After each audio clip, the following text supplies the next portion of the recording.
In the previous episode, we had a lot of fun driving around in this 760cc Predator-powered 1969 Renault 10. Actually, I ended up giving rides to friends and neighbors, and for the most part, the car handles the extra weight of passengers no problem.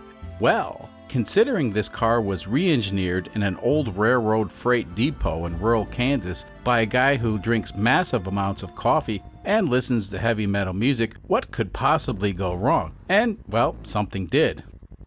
And there's nothing like being stranded on the side of the road in the middle of nowhere. Fast forward a bit, and we got the Renault back to the workshop. The good news is the engine seems fine, however the car doesn't move.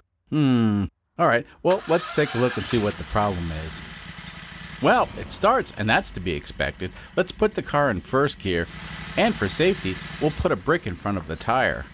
Now let's give it some throttle.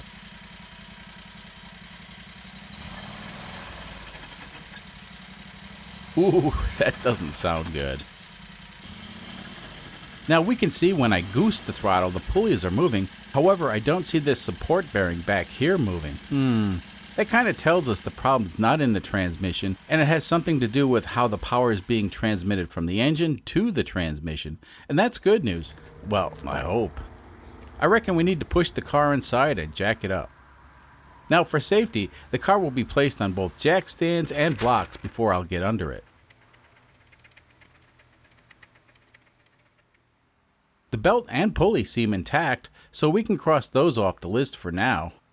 Let's see what happens when I spin the pulley by hand. Now keep in mind the car is still in gear, so theoretically the wheel should spin. And sure enough it does. Uh-oh, something ain't right. It might be the key that locks this pulley to the input shaft has been damaged. Unfortunately, to check this, the engine has to come out of the car to inspect all these parts.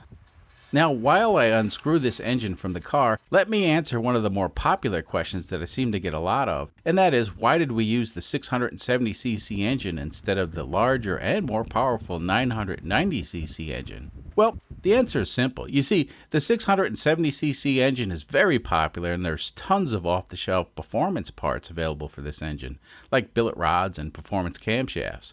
Now, on the other hand, the larger 900cc engine, it's more powerful out of the box, but that's about it. As I understand it, there's very few parts available for the larger engines, so that's why we went with the 670cc engine on this build. So the engine's out, and at this point we can remove this bolt-in plate, and that'll allow the driven pulley to slide right off the input shaft. I think it would be wise to pull the complete engine cradle and do a better inspection with this assembly outside the car. The engine bay looks empty, and that's because, well, it is empty. Anyway, since we have the car temporarily disassembled, I might have a look at the transmission mounts. Now, the transmission itself is attached to the subframe through this bolt here, and that seems fine. However, on both sides of the gearbox, there are additional snubbers that don't really do much, and they're also broken, but they kinda still work, I guess. We'll get back to these at some point. So let's take a closer look at this contraption and see what ails it. Now, just so we're all on the same page, this pulley is connected to a shaft that goes through a series of bearings and connects to this transmission input shaft adapter thingy. So when I spin this pulley, this thing should also spin because they're supposedly locked together with various shaft keys. And right away we can see the pulley moves fine, but this thingy doesn't seem to move. Sort of feels like there's something broken between the pulley and this thingamajig. So let's think about this. Now, as you know, this engine cradle mounts to the transmission bell housing here, and it's also supported by motor mounts back here. This setup is simple, but perhaps it's too simple. You see, when I was taking this cradle out of the car, I noticed it was a bit flexible. Now, when this setup is in the car, of course, with the engine running, when I throttle the engine, the torque converter type clutch tightens up on the belt to drive this pulley. Well, when the clutch engages, it seems like it might be flexing the cradle a little bit. Now, the reason I bring this up is, there's something I noticed about this car since day one, and that is the clutch sort of chatters when it engages. Here, let me show you what I'm talking about. Now, this is hard to see, so you'll have to pay attention when the car starts to accelerate. And right here, the clutch is chattering. Let's look at that again, but this time in slow motion. Here you see the car sort of bouncing, and that's due to the belt on the clutch slipping on the pulleys. Now, there may be various reasons why this is happening, but keep in mind we didn't have this problem on the other cars that we built using the same clutch arrangement. So it may be the result of the clutch chattering is what broke whatever's broken in the drive system. Now again, keep in mind, all this information I'm relaying to you folks is based on actually driving the car, and I can tell you, the clutch engagement is borderline violent. So the chattering clutch may or may not be the result of a flexible engine cradle. However, since we have the car apart, I feel in order to reduce the flex in the cradle when the clutch is engaged, we need to add a stiffening brace like this. Anyway, the braces may or may not help with the clutch chattering, but I feel the chattering is what caused whatever to break in the drive system. I reckon at this point, we still need to figure out what is busted. So let's begin with checking out the drive pulley. It's possible we sheared the keyway in the pulley, so we'll need to pull it and have a look. Meh, this pulley feels like it's still firmly keyed to the input shaft, so I guess we need to continue to dig deeper.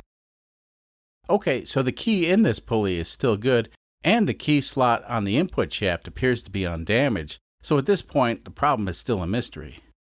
Let's spin the input shaft and see what happens. Yep, I can still feel something's broken in there. Let's zip the support bearing off and see what we can see. Well, there you go, the end of the input shaft is broken. This is very interesting. Such an unusual break, and we'll get back to this in a moment, but first I need to find the other broken parts. The rest of the broken shaft is still buried inside this gizmo, and the easiest way to remove it is to pull this clutch hub off the aluminum spacer. Now I already removed the 2 bolts that secure this hub to the aluminum spacer, but if you recall in a previous video, we assembled these parts with a generous coating of Loctite, and the good news is the Loctite is still holding strong. So in order to break the bond of the Loctite, we need to heat these parts up, and that will allow the Loctite to release. This is actually standard practice when disassembling parts that were assembled with Loctite. Fast forward a bit, now we have all the broken parts. Let's check them out. So this is an unusual fracture and it begs to be analyzed thoroughly, but unfortunately I don't have the resources to do a deep dive. So let's just have a good look.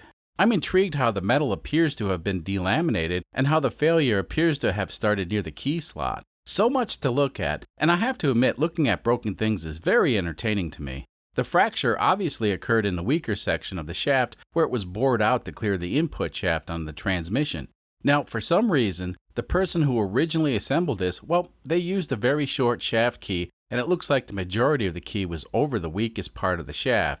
Now, even though we have video cameras and trained staff who constantly record video in the shop, it's likely we'll never know who assembled this incorrectly. It's just too difficult to figure out.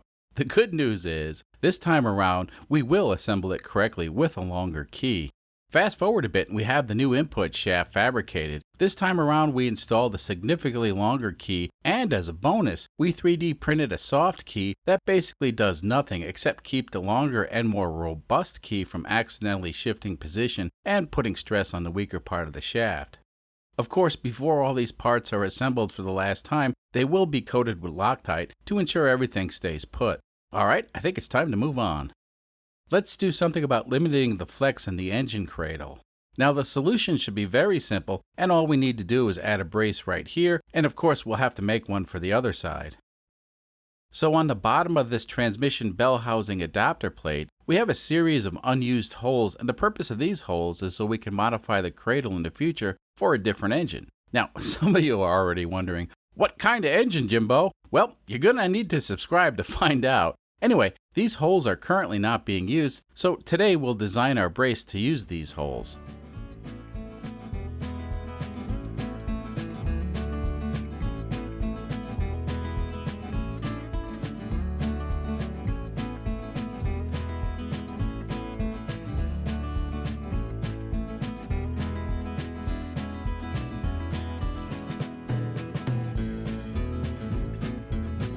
Alright, we have all the parts to make the brace.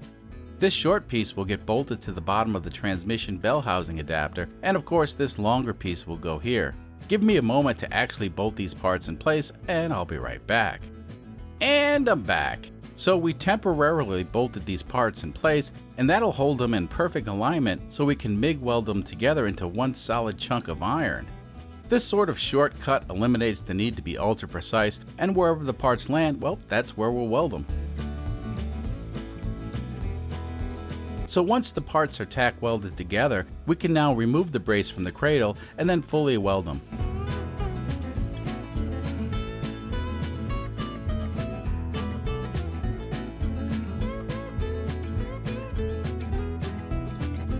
So here's the finished part. It's all painted and looking spiffy. I think this will do the job, and now all we need to do is make another one. Fast forward a bit and the engine cradle is fully assembled. Not too shabby. So the original pulley that we were using was a generic copy of the Comet 40 series pulley. I went ahead and purchased a brand new genuine Comet pulley, and the reason is this pulley allows us to use a full-length shaft key. You see, the generic pulley has a rather short key built into it, and we figured it was only a matter of time before this one failed.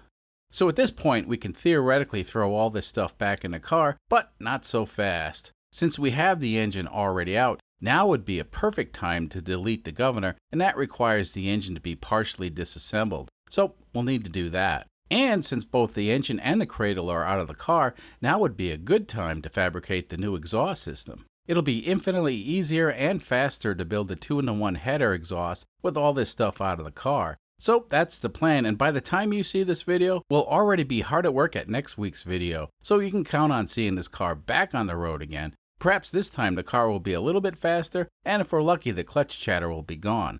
Until next time.